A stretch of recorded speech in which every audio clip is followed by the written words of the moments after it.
Bonjour à tous, on va continuer cet après-midi de projection en 2084 par une table ronde dédiée aux nouveaux moyens de paiement qui est assez révolutionnaire en ce moment. Alors pour évoquer toutes ces questions, j'ai le plaisir d'accueillir Alexandre Pro, CEO de la néobanque Conto, Élie Dupré de Saint-Maur, directeur général paiement interentreprise chez Edenred, Gilles Deleuze, chercheur chez EDF, et Pierre Persson, député La République En Marche de la 6e circonscription de Paris. Bonjour messieurs à tous les quatre. Alors effectivement, on parle beaucoup en ce moment de tout ce qui est à la fois paiement sans contact, paiement mobile, monnaie locale et autres crypto-monnaies. Alors peut-être pour commencer, on va essayer de se projeter. Comment est-ce qu'on paiera en 2084 ? Pierre, peut-être pour commencer ? C'est une très bonne question, c'est une question très difficile à répondre.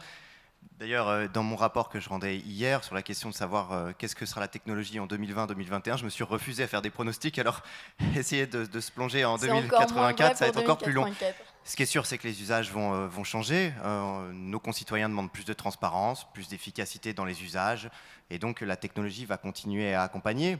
Est-ce que la blockchain s'imposera comme étant le véhicule pour, à la fois d'un point de vue monétaire et des moyens de paiement? Je ne sais pas. Peut-être, en tout cas, elle a émergé notamment sur cette promesse de désintermédier finalement à la fois le financement et la monnaie, en se supprimant à la fois des banques centrales et des banques commerciales. C'était la promesse initiale, mais il y a beaucoup d'autres applicatifs, on y reviendra peut-être. Mais donc, à savoir, est-ce que la blockchain va s'implanter dans le monde monétaire? Je ne sais pas, mais certainement qu'il y a en tout cas des perspectives et des enjeux sur le sujet. Difficile à dire pour l'instant. Gilles, on s'était eu effectivement avant cette table ronde. Vous me disiez finalement, c'est encore difficile de parler vraiment de révolution, notamment en matière de blockchain pour l'instant. À court terme, oui, parce que le problème de fond sur lequel, heureusement, on travaille, c'est le cadre réglementaire et fiscal. C'est pas tant qu'une entreprise comme EDF ait un avis sur la blockchain ou la crypto, on est parfaitement neutre sur le sujet. On pourra reparler après de l'énergie, si vous voulez, sur une autre question. Oui, en 2084, on peut penser que ce sera assez généralisé. Et votre question, est-ce qu'on payera? En fait, la question, c'est qui payera en 2084.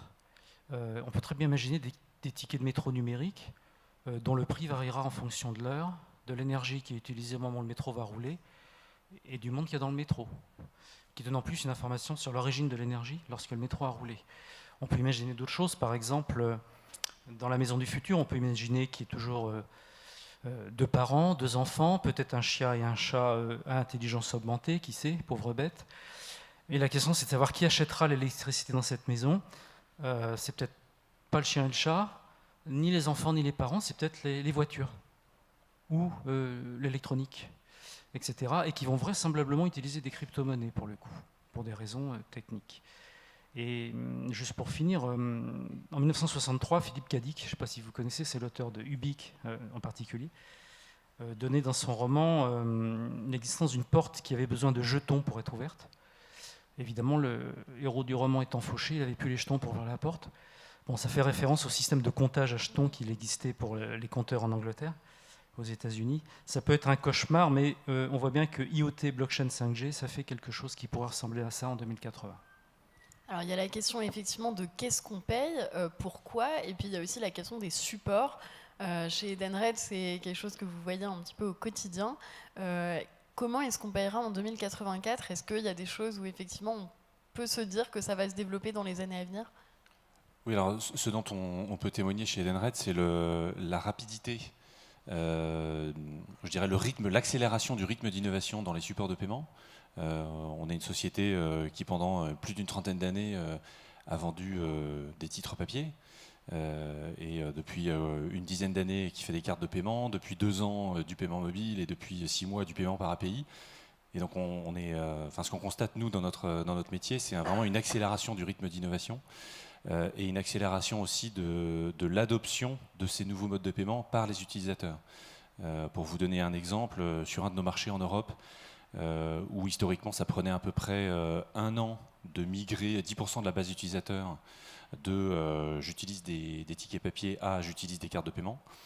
Pour migrer les 10 premiers pourcents du paiement par carte au paiement mobile, ça nous a pris 3 jours. Donc on voit bien la très grande l'accélération de l'adoption. C'est ce qui rend d'ailleurs les prédictions très difficiles. C'est qu'en fait, quand des nouveaux modes de consommation, de paiement, des nouveaux supports arrivent sur les marchés, certains échouent, d'autres ont du succès, et ce succès en fait peut aller à une vitesse absolument astronomique. Donc ça, c'est vraiment quelque chose qu'on constate, et donc il est très très probable qu'effectivement la façon dont on paiera en 2080 soit extrêmement différente de celle qu'on voit aujourd'hui. Enfin, si j'avais une prédiction à faire, c'est que très probablement une grande tendance quand même qu'on voit dans la migration des usages, c'est du paiement de plus en plus silencieux. Ce qu'on appelle du silent payment, c'est-à-dire vraiment... ouais, voilà, exactement. Et effectivement, on se rendra même probablement en 2080, quelle que soit la technologie utilisée, le paiement sera devenu quelque chose dont on ne s'en rendra même plus compte. Ça, j'en suis assez persuadé. C'est ce qui a fait le succès d'entreprises comme Uber, par exemple. Mais le fait d'arriver à embarquer les utilisateurs dedans, le fait que ce soit eux qui soient très demandeurs de ces nouveautés, ça, j'imagine que vous le voyez aussi chez Conto, plutôt du côté des professionnels. Oui, alors, chez Conto, on offre, peut-être en deux mots, parce que tout le monde ne connaît pas forcément, on est une néobanque à destination des PME, et on a lancé il y a à peu près 1 an et demi en France. On a plus de 25 000 petites entreprises françaises qui sont clientes chez nous. Effectivement, on propose un compte avec IBAN, RIB, etc., des cartes de paiement, et on a une roadmap produit pour pouvoir rajouter des fonctionnalités, on va dire, plus modernes, telles que le paiement mobile, etc. Mais on a aussi eu beaucoup de demandes, alors c'est un peu paradoxal, mais aussi beaucoup de demandes pour pouvoir encaisser des chèques avec Conto, ce qui est possible depuis maintenant quelques semaines.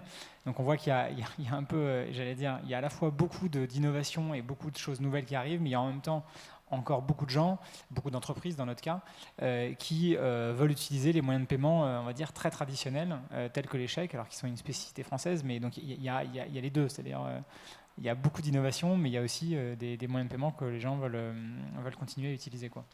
Le chèque, c'est effectivement un amour très français, mais finalement, du coup, on peut se poser la question, est-ce que les utilisateurs, les consommateurs sont vraiment prêts à embrasser cette révolution du paiement, Pierre ? En fait, ça dépend des pays. C'est vrai qu'en France, on est très attaché au cash, même si on voit bien que la tendance, elle est à la diminution. La monnaie scripturale, notamment le chèque, reste encore extrêmement présent. C'est une particularité française. Et en France, on utilise du cash, notamment sur des petits paiements, sur des paiements en deçà de 20 €. Bien entendu, la monnaie électronique va, à mon avis, s'accélérer.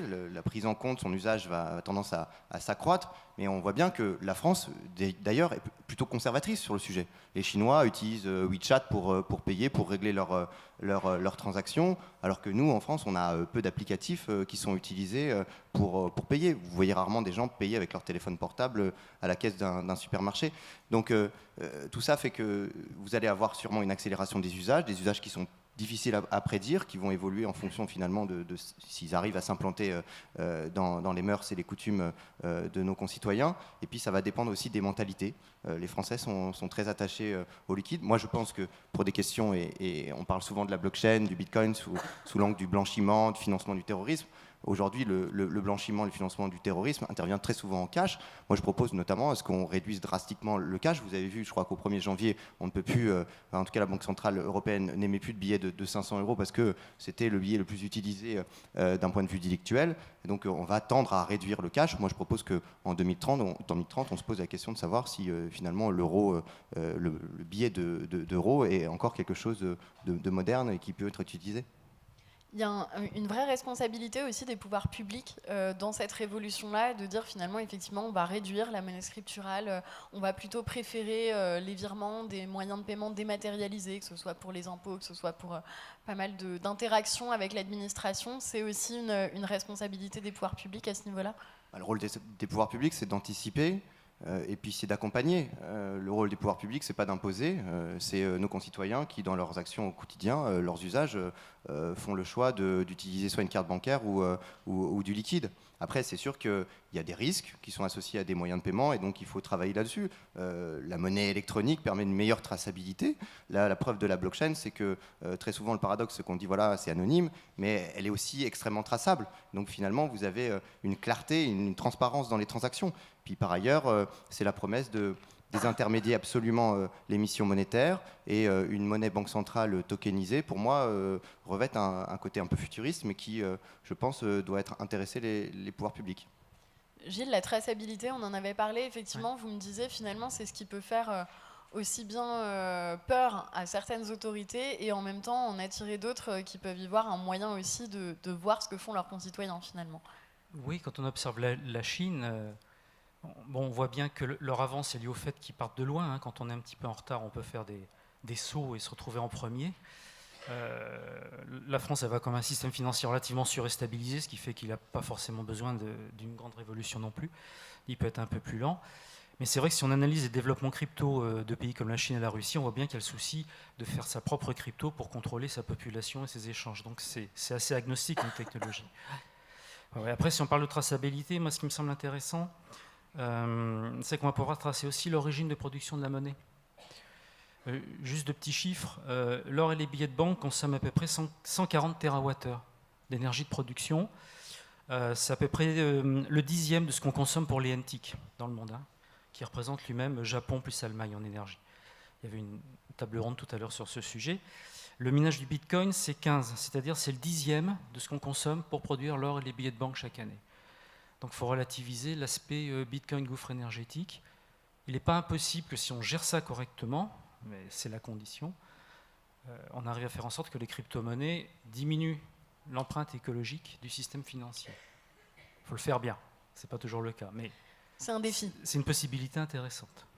Élie, effectivement, je crois que vous partagez le constat, vous m'aviez dit, mais c'est une hérésie de se dire qu'on utilise encore autant de cash alors qu'on est en train de parler effectivement d'une planète qui se dégrade au niveau environnemental et on ne se rend même pas compte que tous les jours on contribue à ça en utilisant du cash. Ouais, surtout si on considère le cycle de vie complet, en fait. C'est-à-dire que quand on pense qu'effectivement un billet ou enfin du scriptural ou des tickets papier qu'on a longtemps pratiqué chez Edenred pendant des décennies, non seulement il faut les produire, mais il faut les transporter. Et enfin, moi, ça me semble complètement fou de se dire qu'en 2019, il y a des camions qui roulent au diesel et qui transportent des bouts de papier pour faire des échanges monétaires. Enfin, ça paraît complètement fou. Et nous, on l'a bien vu puisque le passage des tickets papier au paiement électronique ou digital, en gros, a réduit d'environ 85% l'empreinte carbone de notre activité. Donc ouais, je suis tout à fait d'accord qu'il faut bien regarder l'ensemble du cycle de vie de la monnaie scripturale pour bien appréhender le phénomène. Alors, on n'a pas de représentant du secteur bancaire traditionnel dans le panel, mais comment est-ce que justement ces nouveaux moyens de paiement, si on oublie la monnaie scripturale, si on oublie, peut-être on va en parler, le cash à un moment donné, comment ça peut s'articuler tout ça avec le secteur bancaire traditionnel? Est-ce qu'il a encore vocation à perdurer? Peut-être, Alexandre, vous êtes notre représentant bancaire finalement.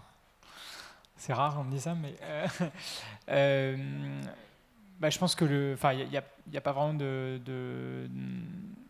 j'allais dire, de lien entre le fait d'être une banque et le type de moyen de paiement qu'on propose. Il n'y a rien qui empêche des banques qui ont 300 ans d'offrir du paiement mobile, de la blockchain ou autre chose. Donc c'est pas, je pense que ce serait un peu facile de dire les banques elles offrent que des chèques et elles feront rien d'autre, et les nouveaux acteurs ils vont faire de la blockchain. De toute manière, on sait que vu la réglementation du secteur et le poids des acteurs traditionnels, ce passage à des nouveaux modes de paiement, à des nouveaux moyens de paiement, il se fera que accompagné ou en tout cas avec les banques qui seront dans le mouvement. C'est un petit peu, typiquement le paiement instantané qui est en train d'être déployé en ce moment. On voit bien que si des nouveaux acteurs comme nous par exemple font du paiement instantané, mais que de l'autre côté les banques traditionnelles qui représentent encore une très grande majorité de transactions ne sont pas prêtes à recevoir des paiements instantanés, par définition pour faire du paiement instantané il faut que l'émetteur et le receveur soient connectés, et donc c'est un peu l'œuf et la poule, et donc je pense que c'est pareil pour d'autres types de moyens de paiement. Il va falloir que les grandes banques traditionnelles soient embarquées. Donc je pense que tout le monde sait que ça va arriver. Alors il y en a qui sont plus ou moins engagés, qui freinent peut-être un peu de temps en temps cette évolution. Mais c'est sûr que ça va arriver. Il n'y a pas d'opposition frontale finalement. Tout le monde va devoir se faire embarquer dans le mouvement. Oui. Élie ? Ouais, non, ce que je voulais rajouter, c'est que là où je suis tout à fait d'accord aussi, c'est que je pense que là où les banques traditionnelles ont un rôle à jouer, c'est un rôle de tiers de confiance. Vous l'avez un tout petit peu dit tout à l'heure sur la blockchain, et c'est peut-être un des freins d'ailleurs à une adoption plus massive de la technologie blockchain, c'est le facteur de confiance. Et quand vous êtes un consommateur, et notamment quand vous vous posez la question d'adopter ou non un nouveau mode de consommation, un nouveau mode d'utilisation des moyens de paiement, le facteur confiance est très important. Et ça, c'est vrai que c'est un capital qu'ont les acteurs bancaires traditionnels, puisqu'effectivement, ils sont là depuis 300 ans, ils ont développé un capital confiance qui est important. Et ça, c'est un atout que ces acteurs-là ont. Encore faut-il qu'ils se dotent des moyens pour distribuer de façon massive les nouveaux modes de paiement. Mais ils ont ce capital confiance qui est très important pour l'adoption. Cette confiance, elle va jouer à la fois au niveau des banques, aussi au niveau des entreprises, j'imagine, qui vont pouvoir accepter, favoriser ce type l'émergence des nouveaux moyens de paiement. Ouais, tout à fait, dans la mesure aussi où, on oublie souvent de le dire, mais le paiement B2B, le paiement entre entreprises, c'est des sommes qui sont bien plus importantes en fait que le paiement consommateur. Chez Edenred, il y a une diversification qu'on a entreprise il y a quelques années, et en particulier maintenant aux États-Unis. Où vous avez, je crois, le marché américain du paiement B2B, c'est 25 000 milliards de dollars, donc c'est vraiment très très important. Et d'ailleurs, le chèque n'est pas uniquement l'apanage de la France, puisque aux États-Unis, vous avez environ 70% des paiements B2B qui sont par chèque aujourd'hui. C'est difficile à croire. Au pays des GAFA, 70% des paiements B2B se font en chèque. Et donc il se passe plein de choses là-bas dans le paiement B2B. Et effectivement, on assiste à une transformation très rapide des modes de paiement, y compris B2B. Et donc c'est des enjeux d'efficacité qui sont très très importants, de productivité pour les entreprises américaines ou beaucoup d'entreprises dans le monde. Peut-être pour rebondir sur ce que vous venez de dire, je pense que sur le chèque, un exemple, c'est la réglementation, évidemment, a beaucoup d'impact sur ce qu'on peut faire ou ne pas faire. En l'occurrence, aux États-Unis, on peut prendre une photo d'un chèque et l'encaisser sans envoyer physiquement le papier, le morceau de papier, alors qu'en France, malheureusement, c'est pas possible. Donc typiquement nous, parce qu'on a vraiment creusé le sujet, nos clients qui veulent encaisser des chèques, ils peuvent tout faire à distance, sauf l'encaissement de chèque, au sens où ils peuvent prendre la photo, etc. Mais ensuite, ils doivent quand même malheureusement envoyer par la poste le chèque à un centre de traitement. Donc ils n'ont pas vraiment à se déplacer physiquement, mais au moins à poster le chèque. Et ça, c'est un peu dommage, mais on est contraint par la réglementation. Donc il y a aussi des limites hérité on va dire, du passé, et peut-être avec un manque quelquefois d'audace, on va dire, de certains acteurs, qui font qu'on ne peut pas forcément aller aussi vite que ce qu'on aimerait dans l'innovation et dans la mise en place de nouveaux modes de fonctionnement, quoi. Il y a une marge de progression à ce niveau-là. Gilles, chez EDF, pareil, le paiement inter-entreprise, c'est quelque chose aussi où c'est peut-être là que de nouveaux moyens de paiement vont pouvoir émerger, peut-être en premier même. Oui, alors on a découvert d'ailleurs par hasard que la Banque de France expérimentait la blockchain avec certains de nos paiements inter-entreprises. Bon, ça a l'air de marcher. C'est plutôt positif. Oui, on est très neutre vis-à-vis de ça. Le tout, c'est que ça correspond derrière à des monnaies stables, surtout, reconnues, validées par les autorités, qui fait que les salariés, les partenaires aient un vrai argent. Voilà, c'est quand même le point important. Sur la notion de tiers de confiance, c'est vrai que c'est un point important, parce que dès qu'on digitalise quelque chose, on crée une vulnérabilité à l'interface entre le monde physique où nous vivons et le monde digital. Et dès qu'on digitalise en particulier la monnaie ou les échanges, on voit apparaître toutes sortes de possibilités de scam sur cette interface-là. Par exemple, il y a des monnaies énergétiques qui émergent comme des monnaies solaires, le solar coin, etc., indépendamment de la techno, d'ailleurs, que ce soit blockchain ou pas.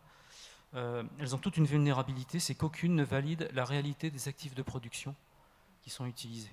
C'est des monnaies globales, mondiales, c'est 3 start-upers, ils n'ont absolument pas les moyens de vérifier si c'est des diesels, des fausses unités de production qui produisent des monnaies complètement fictives. Et donc ça, c'est un vrai bug. Donc dans tous ces systèmes-là, on voit réapparaître des tiers de confiance qui font en fait souvent des institutionnels qui vont muter et changer de rôle. Ça va permettre de trier finalement le bon grain de livret dans tout ce qui peut avoir le label un petit peu nouvelle technologie qui peut attirer, mais qui peut du coup nourrir aussi cette défiance finalement des consommateurs. Pierre ? On est dans un secteur qui n'est pas du tout régulé pour l'instant, qui commence à l'être, avec des régulations et des réglementations qui sont disparates à travers le monde. Vous avez des réglementations totalement obligatoires, notamment côté États-Unis. Vous avez un aspect prohibitif au niveau de la Chine, même si dans son fort intérieur, la Chine travaille à créer ses propres moyens et ses propres monnaies et ses propres blockchains d'État.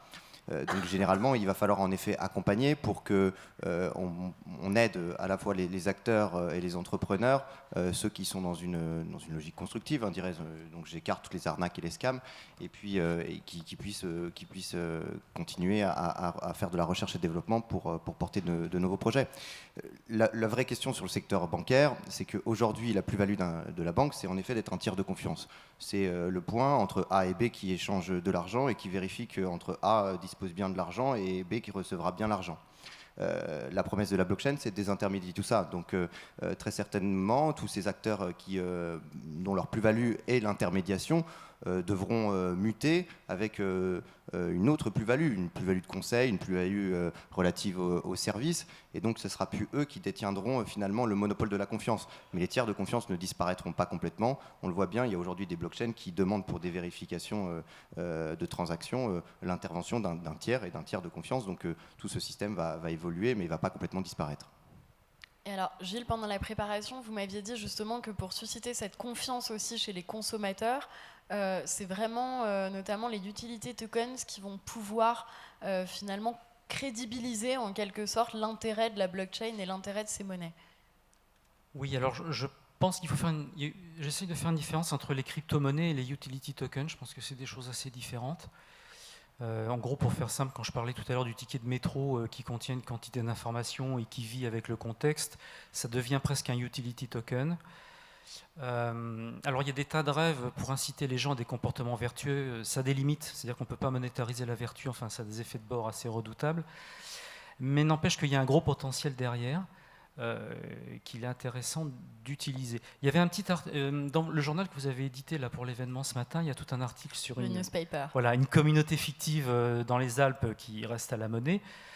On voit bien que c'est une valeur d'échange. Ça veut dire peut-être que dans le monde de 2084, on peut avoir des monnaies complètement digitalisées, qui sont des vraies crypto-monnaies, qui ont un rôle universel, très reconnu, et des utility tokens à des usages locaux, qui vont permettre de développer les boucles courtes, la reterritorialisation d'une quantité de choses, et notamment intégrer l'origine de l'énergie. Je pense aussi à l'origine du calcul. On a parlé ce matin de la consommation des data centers, de la situation. Donc ça permet également de reprendre la main sur où sont mes données, d'où vient l'énergie qui permet de stocker, gérer ma donnée, etc. Ce sont des choses qu'on peut envisager même à assez court terme, si le cadre légal le favorise. Et je pense que ça va dans toute une mouvance qu'on voit en ce moment qui est de reterritorialiser une certaine quantité de choses. Alors on en revient à cette notion finalement de traçabilité. Alors ça c'est une des grandes questions qui revient régulièrement quand on parle de paiement. Est-ce qu'on peut imaginer vraiment un monde sans cash ? Alors d'ici 2084, on va essayer de se projeter. Est-ce que c'est possible ? Est-ce que c'est souhaitable aussi ? Élie, peut-être ? D'abord, moi, la première chose, c'est que c'est déjà une réalité en fait, dans quelques pays, quasiment. Si on reprend les pays d'Europe du Nord, je crois que c'est la Suède où aujourd'hui, si vous êtes commerçant, vous avez le droit de refuser le cash. Vous avez toujours le droit d'en accepter, mais vous avez déjà le droit de le refuser. Et donc, dans un certain nombre d'économies d'Europe du Nord, on vit déjà quasiment dans un monde sans cash. Et la Chine, effectivement, a évolué très très vite. Avec une adoption massive du paiement mobile par QR code. Et donc on a déjà en fait sous les yeux des exemples quasiment 2084. Mais c'est vrai qu'on a les habitudes de paiement étant des choses très très culturelles. On a face à nous un panachage très très divers en fait, d'habitudes et de modes de consommation dans le paiement dans le monde. On a la chance d'opérer dans une 50aine de pays chez Edenred et on constate effectivement ces différences très élevées. Mais force est de constater que premièrement, il y a déjà quelques pays qui n'en sont pas très loin. Et deuxièmement, il y a un autre truc qui est assez implacable, c'est la démographie. C'est-à-dire qu'il suffit de regarder les modes de consommation et d'usage des générations les plus jeunes qui arrivent sur le marché du paiement, qui sont des gens qui utilisent les moyens de paiement. Vous prenez leur mode de consommation, vous tirez le trait sur 30 ans et vous avez la façon dont consommeront la majorité des citoyens dans une trentaine d'années. Donc la démographie en général est assez implacable. Et donc si vous regardez le panel international ou l'effet démographique, il me semble très très probable que nous y allions. Donc je pense que le débat n'est pas tellement est-ce qu'on y va. Le débat peut être plutôt effectivement qu'est-ce que par exemple les autorités publiques peuvent mettre en place pour générer de la confiance, pour s'assurer que les acteurs de place offre comment dire, la sécurité nécessaire, etc., etc. Mais est-ce qu'on y va, pour moi, n'est plus vraiment voilà, c'est plus vraiment dans le débat, je pense. Alexandre, vous vous préparez aussi justement au fait que les chèques ne seront peut-être plus un problème, que le cash ne sera plus quelque chose qu'il faudra prendre en compte d'ici quelques années? Je vais être très honnête, pas vraiment, dans le sens où, non mais en tant qu'entrepreneur, enfin voilà, 2084, j'y pense pas tous les jours, et ça ne fait pas un sujet très intéressant, mais c'est vrai que nous on est voilà, on sert j'allais dire au quotidien, au mieux que possible nos clients en développant les fonctionnalités et les services dont ils ont besoin, ou dont ils auront besoin d'ici quelques mois ou quelques années, mais on est plutôt à horizon quelques trimestres, on va dire, que quelques décennies. Mais effectivement, on voit bien que toutes les évolutions, notamment permises par la technologie, donc je parlais du virement instantané, le paiement mobile, etc. Tout ça, c'est évidemment des demandes et des attentes de nos clients, et donc c'est des choses qu'on est en train de mettre en place. Alors peut-être du côté de Pierre, vous parliez tout à l'heure justement de toute cette sphère délictuelle aussi, où le cash, on le sait, a son importance là-dedans. Est-ce que justement le fait de réduire le cash pourrait permettre de finalement d'éradiquer une partie de cette criminalité liée à des échanges pas forcément très souhaitables?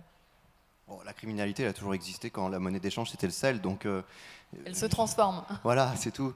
Non, je pense qu'en 2084, on aura très certainement une disparition du cash à peu près partout dans toutes les économies de la planète. Et on aura, à mon avis, vécu une révolution monétaire dans la mesure où les banques centrales se seront posé la question de savoir comment est-ce qu'elles émettaient leur monnaie et comment elle était gérée. Et donc, très certainement que la question de la blockchain, de la technologie blockchain, préoccupera les banques centrales dans les années à venir, parce que c'est la promesse d'avoir une simplification dans les échanges, pas simplement entre personnes privées, mais aussi avec les personnes physiques, dans la collecte tout simplement de l'impôt. Vous pouvez imaginer que l'euro qui est tokenisé, qui correspond aujourd'hui à 1 euro à votre pièce d'euro, sur ce token, vous avez associé un smart contract qui, en fonction des échanges, collecte directement la TVA. Donc vous avez une simplification aujourd'hui des frictions qui peuvent opérer dans vos interactions entre personnes physiques et la personne publique. Et donc tout ça nous amène à considérer que la technologie blockchain sera implantée d'un point de vue de la personne étatique. Alors c'est vrai qu'on a pas mal parlé aussi de la position de la France là-dessus, en retard, potentielle pionnière peut-être sur d'autres sujets. Est-ce qu'il y a une position à prendre au niveau européen sur ces questions-là pour avoir une forme d'harmonisation aussi des moyens de paiement au sein de tout ce territoire? Pas simplement d'un point de vue des moyens de paiement, on a raté une opportunité unique avec Internet, la constitution d'Internet, où l'Union européenne était déjà mise en place, elle avait déjà une réglementation qui lui était propre. Aujourd'hui, on le voit bien, il y a un dumping fiscal important entre les entreprises du numérique, on n'a pas de législation totalement convergente là-dessus, et donc sur les nouvelles technologies comme la blockchain, il faut que nous arrivions à un consensus, il faut que ce ne soit pas simplement les États dans leur coin qui légifèrent avec des législations spécifiques. Donc il faut que nous arrivions à travailler sur une législation européenne qui soit partagée, qui aille dans le même sens et qui défende, à mon sens, le modèle européen, qui n'est pas le même que le modèle chinois et qui a tendance à aujourd'hui s'étendre, et puis qui n'est pas le même que le modèle américain. Ce que je peux rajouter là-dessus, c'est que je pense que l'Europe n'a pas à rougir déjà aujourd'hui, puisque si on regarde des évolutions réglementaires comme la PSD2 par exemple, c'est des avancées qui sont super positives et qui permettent d'énormément fluidifier l'innovation technologique dans le paiement sur la scène européenne. Et je peux aussi témoigner du fait que dans d'autres continents, en fait, la PSD2 est regardée, en fait, les réformes, on va dire, qui ont été impulsées par l'Europe de ce point de vue-là, sont regardées en fait de très près. Je pense à l'Afrique du Nord, je pense à l'Amérique du Sud, qui regardent, qui s'inspirent très très nettement en fait de l'esprit des réformes PSD1, PSD2. Donc effectivement, s'il y a une chose dans laquelle l'Europe est bonne en général, c'est réglementer. Et là, c'est plutôt positif. Et l'Europe a plutôt un temps d'avance. Même les États-Unis, en fait, regardent la PSD2 plutôt comme une source d'inspiration. Et justement, au niveau des entreprises, est-ce que le fait d'avoir ces réglementations harmonisées au sein de l'Europe, c'est quelque chose aussi de positif pour pouvoir avoir un cadre réglementaire? Peut-être là aussi, on est plus en confiance pour avancer? Ouais, confiance et puis effet d'échelle, hein, parce que c'est ça. Enfin, un des trucs qui a fait rater la première vague d'Internet à l'Europe, c'est l'absence d'effet d'échelle sur un marché unifié. C'est bien pour ça que les géants du digital aujourd'hui sont américains et chinois, hein, parce qu'ils ont un marché domestique avec une échelle énorme. Et donc l'unification de réglementation bancaire qui favorise l'innovation technologique, mais surtout qui la favorise d'une seule façon, bah oui, ça crée des effets d'échelle très importants. Et c'est exactement ce qu'on vit chez Edenred, hein, c'est-à-dire qu'on a une plateforme technologique de paiement digital qui fonctionne sur l'ensemble de l'Europe, qui nous donne un effet d'échelle très très important. Par exemple, quand il s'agit de lancer un programme de paiement mobile dans un pays européen, dans un pays de l'Union européenne, toutes les intégrations technologiques, on les a faites une fois. Et donc quand on lance un programme Apple Pay, Google Pay, Samsung Pay dans un pays européen, ça nous prend entre 4 et 5 semaines et 10-15 000 euros. Donc c'est absolument rien. Et ça, c'est la PSD2 qui le permet, hein, clairement. C'est la réglementation unifiée européenne qui permet de faire du passporting, de licences de paiement, etc. Et ça, c'est un facteur d'accélération de l'innovation parce que ça donne de l'échelle. Et les entrepreneurs et les innovateurs, ils ont besoin d'échelle. Alexandre, je vous vois hocher vigoureusement la tête. Les effets d'échelle, quand on est une start-up, on connaît plutôt bien. Ouais, non, mais effectivement, je suis tout à fait d'accord, c'est très important. Donc, dans notre cas, concrètement, on a eu un agrément d'établissement de paiement qui a été délivré par la CPR, donc le régulateur français, qui dépend de la Banque de France. Et avec cet agrément, on peut opérer, c'est ce qu'on va faire d'ailleurs dans le courant de cette année, dans toute l'Union européenne. Et c'est comme ça qu'on va lancer Conto en Allemagne, en Italie et en Espagne, avec des formalités, on va dire, administratives très légères, qui tiennent compte du fait qu'on a déjà cet agrément, cette licence en France. Donc c'est tout à fait vrai. Et évidemment, ça change complètement l'optique d'un projet comme le nôtre. Et évidemment, pour lever des fonds, etc., c'est très différent de dire notre marché c'est la France ou bien notre marché c'est l'Europe. Et d'ailleurs, on a l'agrément qui nous permet d'aller partout en Europe. Donc j'allais dire pour des gros acteurs et a fortiori pour des jeunes acteurs ou des acteurs récents comme nous, c'est évidemment absolument capital d'avoir un marché européen le plus unifié possible et le plus homogène possible. Alors c'est pas, quand on creuse un peu, donc l'agrément, etc., c'est très bien. Après, quand on creuse, il y a encore des différences, malheureusement. Hein. On va pas rentrer dans les détails, mais il y a encore des différences. Mais évidemment, toute cette tendance de dire l'Europe, il faut qu'à la fois qu'on se, entre guillemets, défende par rapport à des acteurs américains, chinois, etc. Ça, c'est un point évidemment important. Mais ce qui me paraît encore plus important, c'est de dire qu'il faut aussi qu'on promeuve pour les acteurs locaux, donc européens, un marché, un gros marché, puisqu'il y a plus d'habitants, il y a plus d'entreprises en Europe qu'aux États-Unis. Et donc voilà, nous, on a un terrain de jeu avec l'Europe qui est énorme, et c'est une grande chance, évidemment, pour toutes les entreprises européennes. Peut-être pour terminer, c'est ça qui manque justement au niveau de la blockchain, au niveau des crypto-monnaies, pour que ça puisse vraiment décoller dans les années à venir, ce cadre réglementaire harmonisé. Pierre ? Il va atterrir en France début 2019, là, après le vote en deuxième lecture de la loi Pacte et l'entrée en vigueur du budget pour cette année. Maintenant, ce qu'il va falloir, c'est que nous le portions au niveau européen auprès de la Commission et auprès du Parlement. C'est une bataille qu'il faut mener, c'est une bataille aussi pour exporter un modèle, parce qu'il n'y a pas beaucoup aujourd'hui de législation à la fois au sein des États membres, mais à l'international, qui ont travaillé sur la question de la blockchain et des cryptoactifs. Donc oui, c'est une nouvelle étape, mais sans cette nouvelle étape, à mon sens, ça ne servira à rien que nous, Français, nous ayons établi une législation ambitieuse en la matière, parce que en l'aspect du numérique, on est quand même dans le domaine de l'extraterritorialité. On le voit bien avec les cryptoactifs. Aujourd'hui, les investisseurs, ils viennent de partout, ils émettent partout à travers la planète, et donc il faut qu'on ait une législation qui soit européenne. Gilles, vous partagez ce constat, effectivement, que finalement, plus vaste sera le cadre, plus on arrivera effectivement à donner confiance aux gens? Oui, par exemple, à très court terme, les bénéfices de la numérisation des finances, c'est sur les chambres de compensation et le back-office, typiquement d'activités de trading ou de négoce, de choses comme ça. Donc là, il y a des gros gains, et effectivement, ça passe par une régulation européenne, forcément. L'autre aspect dont j'ai un petit peu parlé tout à l'heure avec l'économie des machines, le fait que ce soit les objets qui vont éventuellement faire les trading, les voitures en Europe, les camions voyagent, donc aussi besoin d'un système unifié. Donc c'est des enjeux importants pour tout ce qui est infrastructure, l'énergie, mais tout le reste aussi. Voilà. Élie, vous attendez aussi un petit peu de voir comment ça va se développer, toutes ces questions de blockchain, de cryptoactifs, peut-être pour ensuite les utiliser? Alors en fait, ouais, notre approche sur le sujet, c'est d'être relativement agnostique en termes de technologie.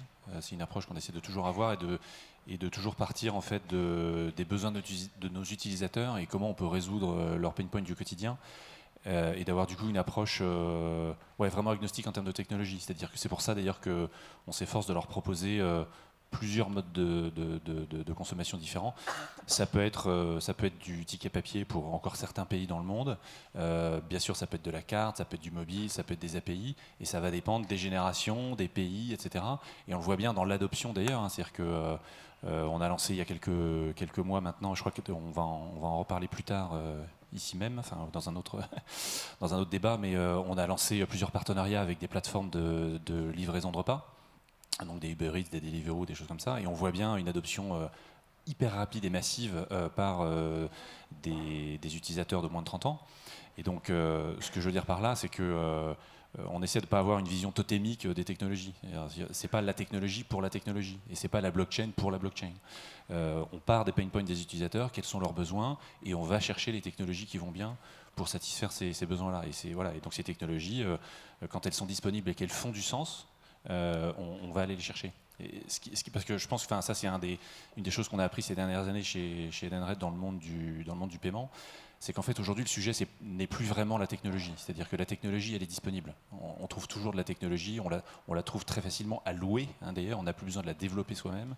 En revanche, ce qui fait la différence entre ceux qui ont du succès et ceux qui en ont moins, c'est la finesse de compréhension des problèmes des utilisateurs et la finesse de compréhension de quels sont les maillons de la chaîne de valeur technologique où il faut vraiment être positionné soi-même. Mais l'accès à la technologie, en fait, n'est plus vraiment un problème. Donc, en tout cas, nous, la blockchain, on la regarde comme un objet technologique qui peut-être un jour nous servira si elle vient résoudre objectivement des problèmes. Si ça permet de faire la même chose sans améliorer la situation, mais c'est cool parce que c'est de la blockchain, ça nous intéresse moins. Donc, on part vraiment des besoins et de comment on peut améliorer la situation factuelle de nos utilisateurs. C'est une bonne conclusion, la technologie pour la technologie, finalement, ça sert à rien. Il faut d'abord envisager les usages pour voir ce qu'on peut développer à partir de ça.